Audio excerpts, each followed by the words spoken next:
I wrote down a handful of thoughts that I wanted to just make sure that I covered just as thought points for you all. Everyone is having the same challenges, and recruiting and financing and all these things, like they're common issues.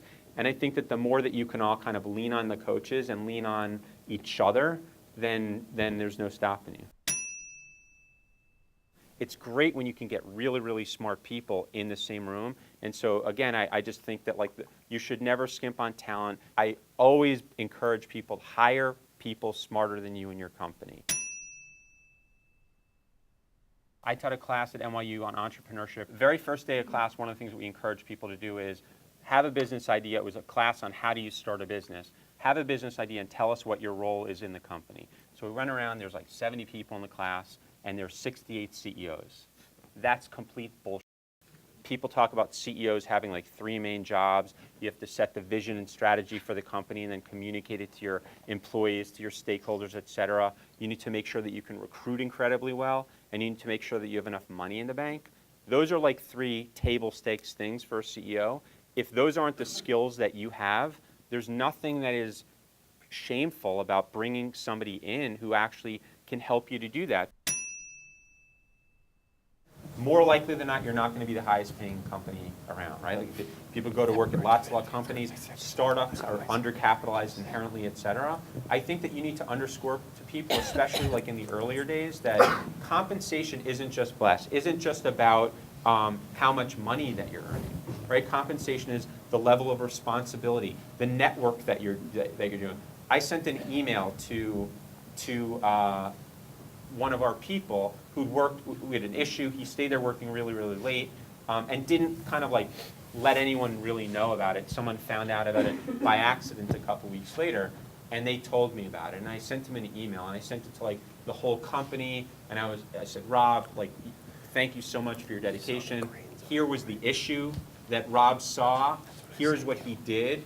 I'm not praising him for the hours that he put in, but the fact that like he just kind of took the ball and ran with it and wasn't looking for accolades. Like, this is an amazing example, and thank you so much for your leadership, et cetera, et cetera. A couple weeks later, one of his coworkers went to his house and sent me a note, and he said, I want to let you know that that email was up on his refrigerator. His kids were so proud of him. So anyway, I think that like when you think about ways that you can compensate and incentivize your employees, it's not just about the money. It's about those making them feel really important. Like they're building the cathedral, and they're going to own the door. And like every time they go, the door is their area. And I think that to the extent that you can do that, you can end up recruiting people and hiring people that are kind of way beyond what your company, quote unquote, deserves, because they're just so excited to be working with you and getting that experience.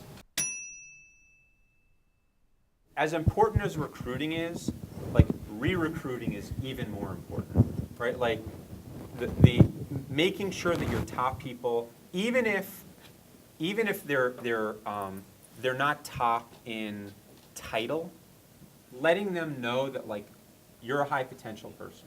We think very, very highly of you. And there are ways to kind of do that in a way that doesn't necessarily upset the apple cart, because you don't want to bring somebody who's been there for a year who's like amazing and then give them all kinds of accolades, et cetera, that somebody who's been there for 3 years is. And so you can create kind of like a subcommittee or a group and say like, this is only open to people that have been here for less than 2 years.